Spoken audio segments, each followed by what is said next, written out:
नमस्कार दोस्तों, आपका अपना चैनल ऑडियो बुक रीडर में स्वागत है।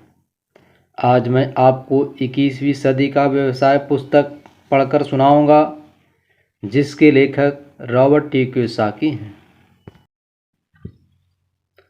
अध्याय 6। यह बागडोर थामने का समय है। सन 1985 की बात है। मैं और मेरी पत्नी किम बेघर थे।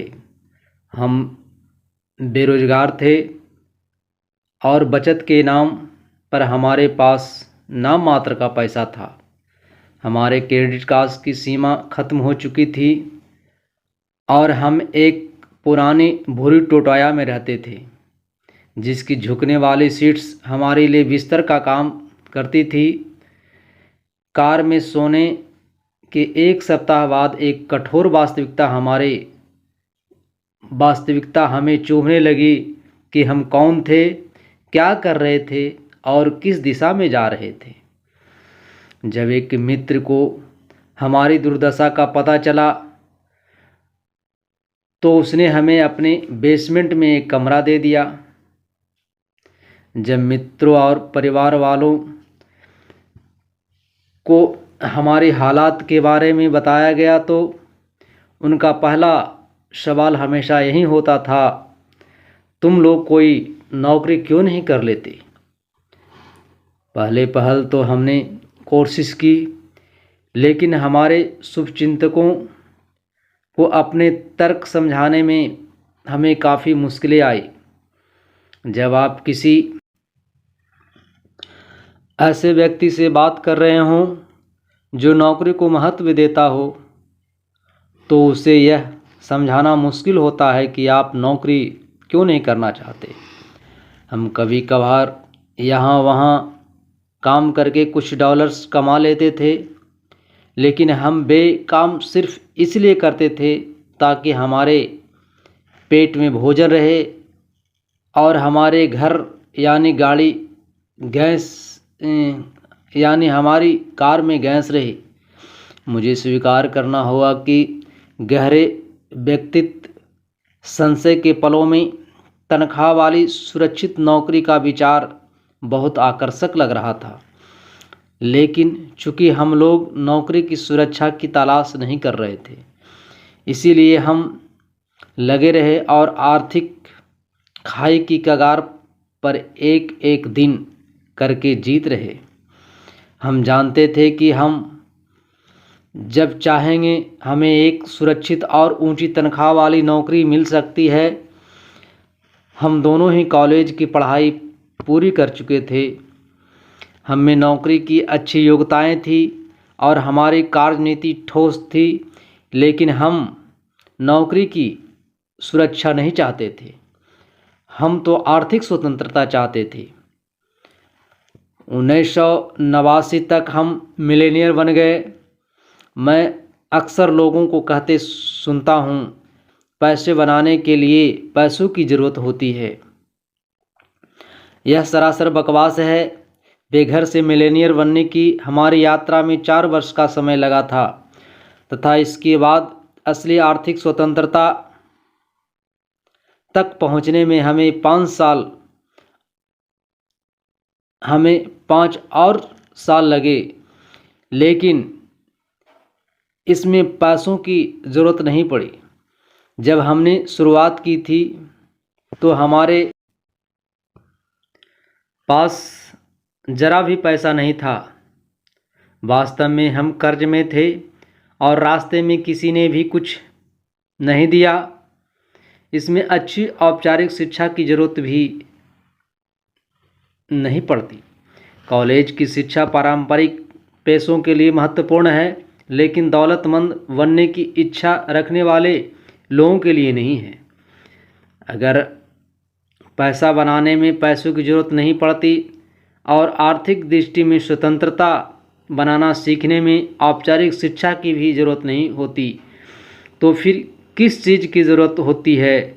दरअसल इसमें एक सपने की ज़रूरत होती है, बहुत से संकल्प की ज़रूरत होती है, फटाफट सीखने की इच्छा की ज़रूरत होती है और इस बात की समझ की भी ज़रूरत होती है कि आप कैश फ्लो क्वाड्रेंट के किस खंड में रहकर आप काम कर रहे हैं। कड़ी मेहनत से आप अमीर नहीं बनेंगे। हमारी संस्कृति में एक अजीब सा विचार है जो कहता है यदि आप सचमुच कड़ी मेहनत करेंगे तो सब कुछ ठीक रहेगा। बकवास। दुखद बात यह है कि ज़्यादातर लोग की ब्रेन वॉश करके उन्हें यह यकीन दिला दिया गया है, हालांकि इसके विरोध में ढेर सारे परिणाम हम सभी के आस पास भरे पड़े हैं। कौन से परिणाम? बस आपके चारों ओर नज़र डालें। क्या आप किसी ऐसे व्यक्ति को जानते हैं जो जीवन भर सचमुच कड़ी मेहनत करता है, लेकिन इसके बावजूद अंत में उसका जीवन गरीबी की रेखा के आसपास और हताशा से बस थोड़ा सा ऊपर या थोड़ा सा नीचे रह जाता है? जाहिर है आप जानते हैं, हम सभी जानते हैं, संसार ऐसे लोगों से भरा पड़ा है जो कड़ी मेहनत करते हैं, लेकिन इसके बावजूद निश्चित रूप से उनकी हालात ठीक नहीं है। और शायद सबसे बुरा हिस्सा यह है कि इनमें से कई दुर्भाग्यशाली लोग इस नतीजे पर पहुंच जाते हैं कि उनकी गलती या व्यक्तित्व अक्षमता के कारण ही ऐसा हुआ है। उन्होंने सही चीज़ें की है कि ठीक है, लेकिन इसके बावजूद अगर वे कामयाब नहीं हुए तो इसका मतलब शायद यह है कि उन्होंने पर्याप्त कड़ी मेहनत नहीं की या उन्हें किस्मत ने अवसर ही नहीं दिए। शायद वे सफलता के लिए बने ही नहीं थे। बकवास। समस्या यह है कि कड़ी मेहनत का मिथक सिर्फ यही है, एक मिथक। देखिए, मुझे गलत न समझे, मैं यह नहीं कह रहा हूँ कि दौलत बनाने और आर्थिक स्वतंत्रता पाने में कड़ी मेहनत नहीं लगती है और बहुत ज़्यादा लगती है। मुझे उम्मीद है कि आप इतने नादान नहीं हैं कि उन मूर्खों की बात पर यकीन कर लें तो आपसे कहते हैं कि वे आपको दौलत पाने का ऐसा तरीका बता सकते हैं जो आसान है, तुरंत कामयाब हो जाता है या उसमें ज़रा भी मेहनत नहीं लगती है। क्योंकि यदि आप इतने नादान हैं तो मैं एक ऐसी पुल के बारे में जानता हूं जिसे आप सचमुच रास्ते में खरीद सकते हैं। मैं सब प्राइम मॉर्टगेज या क्रेडिट डिफ़ॉल्ट स्वैप्स का पूरा तंत्र आपके लिए बिल्कुल सही हो सकता है। नहीं, इसमें कड़ी मेहनत की ज़रूरत होती है। असल सवाल यह है कि आप किस काम में कड़ी मेहनत करते हैं। मुझे लगता है आप कह रहे होंगे किस काम में। जाहिर है पैसे बनाने में, लेकिन इतनी जल्दबाजी न करें क्योंकि हमारी सांस्कृतिक सोच की इस दुखद भूल के पीछे कठोर सच्चाई छिपी है। पैसे बनाने में कड़ी मेहनत करने से दौलत कभी नहीं बन पाएगी। जो लोग आमदनी के लिए काम करते हैं वे बहुत मेहनत करते हैं, लेकिन उन पर ज़्यादा कर लगता चला जाता है। पैसे बनाने में कड़ी मेहनत करने के बारे में भूल जाएं। इससे तो सिर्फ यह होगा कि आप उसे खर्च कर देंगे और इसके बाद आपको दोबारा कड़ी मेहनत करनी होगी। आप पूछ सकते हैं, ठीक है, तो मैं क्या करूं? आप नियंत्रण अपने हाथों में लें। किस चीज़ का नियंत्रण? देखिए,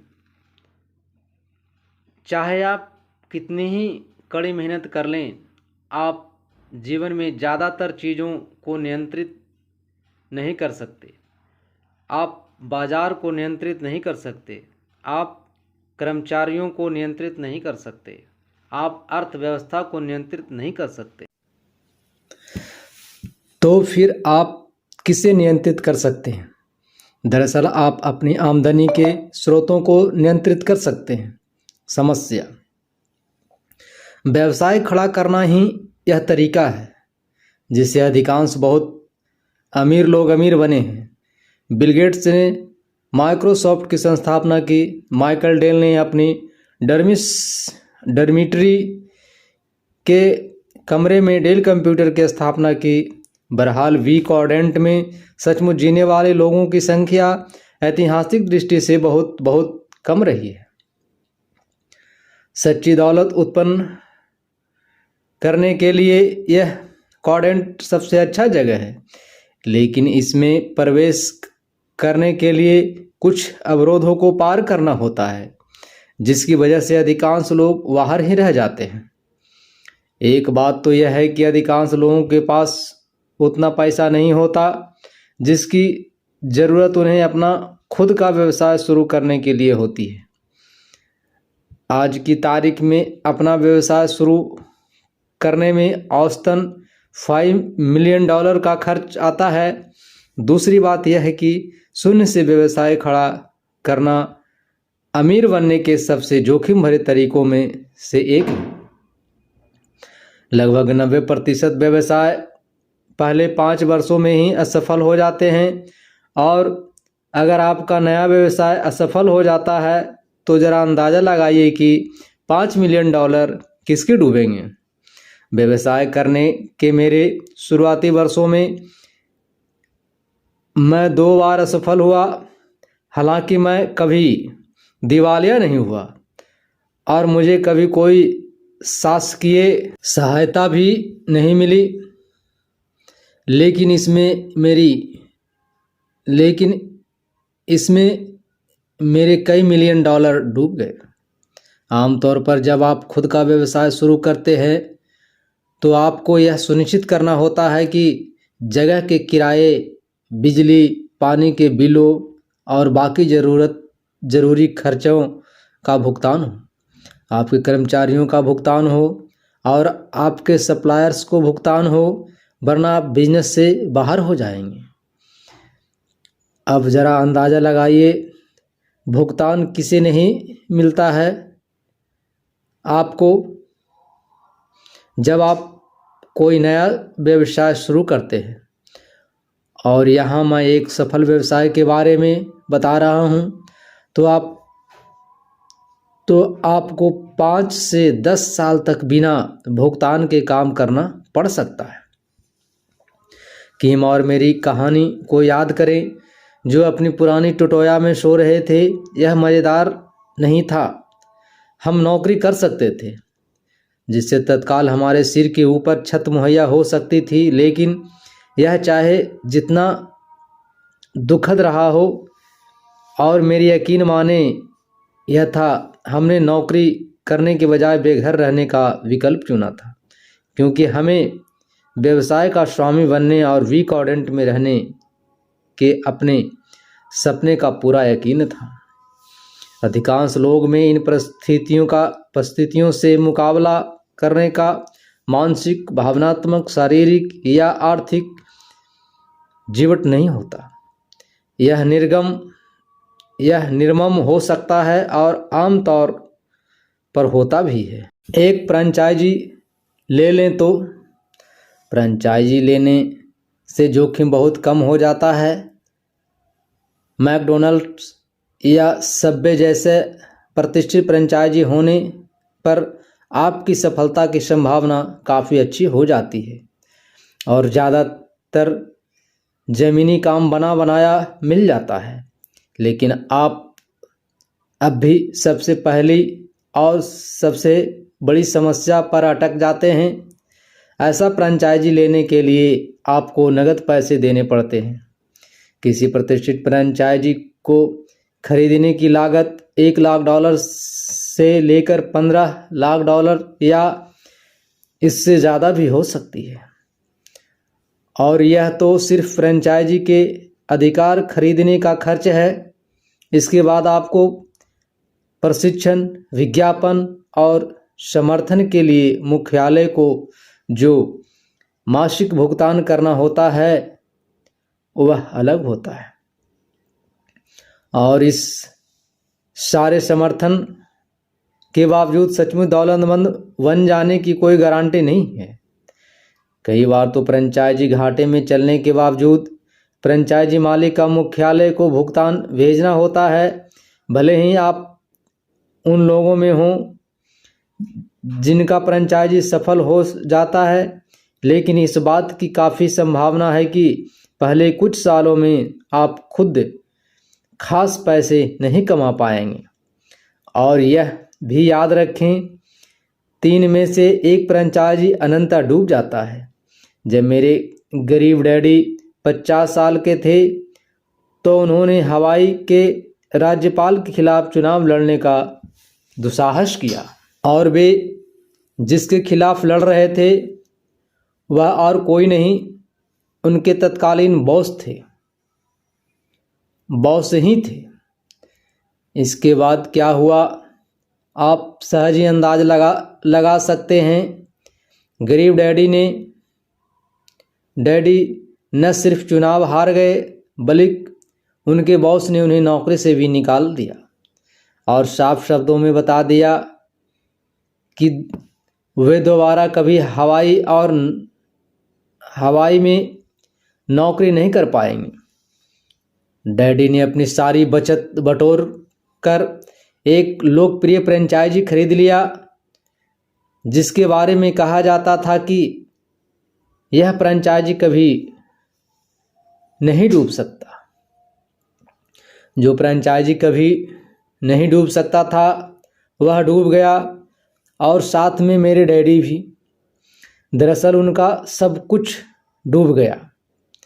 सिद्धांत फ्रेंचाइजी का विचार बेहतरीन है, लेकिन वास्तव में यह एक जुआ है। और यह एक ऐसा जुआ है जिसमें आपको टेबल पर पहुंचने और खेलने का अवसर पाने के लिए ही बहुत भारी कीमत चुकानी पड़ती है।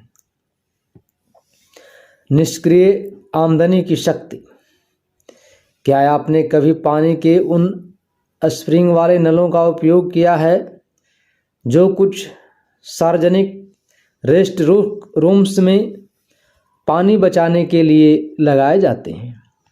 जब आप पानी चालू करते हैं तो आपको बटन दबाए रखना पड़ता है, क्योंकि बटन छोड़ते ही पानी भी बंद हो जाता है। अधिकांश लोगों की आमदनी का स्रोत उसी नल जैसा होता है। आपके पास थोड़ा पैसा बहकर आता है और जैसे ही आप काम करना छोड़ते हैं यह बंद हो जाता है। इस तरह आप आर्थिक दृष्टि से कभी स्वतंत्र नहीं हो सकते।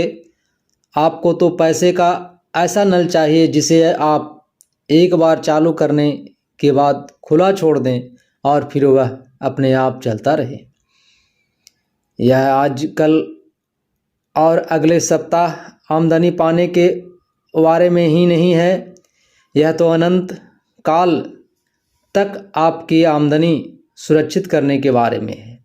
यह निष्क्रिय आमदनी है जिसे रेसिडुअल इनकम भी कहा जाता है, यानी ऐसी आमदनी जो बार बार आती रहती है। आपके मेहनत करने के और आमदनी के उस स्रोत में आवश्यक पूंजी लगाने के लंबे समय बाद भी। खुद को वी क्वाड्रेंट में पहुंचाना इस दिशा में एक शक्तिशाली कदम है, लेकिन सारे व्यवसायों में निष्क्रिय आमदनी नहीं मिलती है। यदि आप किसी रेस्तरां के मालिक हैं तो आपको आमदनी तभी होगी जब आप खाना बनाएंगे और बेचेंगे। यदि आप एक एयर कंडीशन की मरम्मत करने के व्यवसाय में हैं तो आपको आमदनी तभी होगी जब आप यह सेवा प्रदान करेंगे। यहाँ तक कि ऊंची आमदनी वाले डॉक्टर्स और वकील भी पैसा सिर्फ तभी कमाते हैं जब वे रोगियों या मक्खलों से मिलते हैं। यदि किसी रोगी या मुवक्किल को किसी विशेष सप्ताह में उनके ज्ञान या सेवाओं की आवश्यकता नहीं है तो उनकी आमदनी का नल बंद हो जाता है और उस सप्ताह उसमें से कोई पैसा नहीं आता। अधिकांश लोगों को निष्क्रिय आमदनी उत्पन्न करने वाले मार्ग की जरूरत होती है। इसी उद्देश्य से डोनाल्ड ट्रंप और मैंने मिलकर कई प्रकार की व्यावसायिक तंत्रों का मूल्यांकन किया जिससे निष्क्रिय आमदनी उत्पन्न हो सकती है। हमने अपने परिणाम की want you to we reach पुस्तक में प्रकाशित किए। और वैसे यह सिर्फ हमारी पुस्तक का शीर्षक ही नहीं है, हम आपको सचमुच अमीर बनाना चाहते हैं। दौलत सीमित धन का खेल नहीं है। ऐसा भी नहीं है कि अगर आप अमीर बन गए तो आप मुझसे या डोनाल्ड से या किसी और से कुछ ले लेंगे। दरअसल हम जिस संसार में रह रहे हैं वह अद्भुत और प्रचुर है। यहाँ पर्याप्त से ज़्यादा मात्रा में ऊर्जा, सामग्री, चतुराई, रचनात्मक और महत्वाकांक्षा मौजूद है। इससे इस संसार में रहने वाला हर व्यक्ति दौलतमंद बन सकता है। तो हमने क्या पाया? हमने यह पाया कि एक बिजनेस मॉडल बाकी से अलग हटकर दिखता है। यह विशेष बिजनेस मॉडल निष्क्रिय आमदनी प्रदान करता है, साथ ही इसे शुरू करने की लागत तुलनात्मक रूप से बहुत कम होती है। इसमें जिगर खर्चा भी बहुत कम होते हैं और इसे अपनी सुरक्षा के हिसाब से पार्ट टाइम भी किया जा सकता है, जब तक कि इसमें उद्यमी को पर्याप्त कैश फ्लो न मिलने लगे और वह आपकी वर्तमान पूर्णकालिक नौकरी को छोड़ने की स्थिति में न आ जाए। यह बिजनेस मॉडल का नाम है नेटवर्क मार्केटिंग।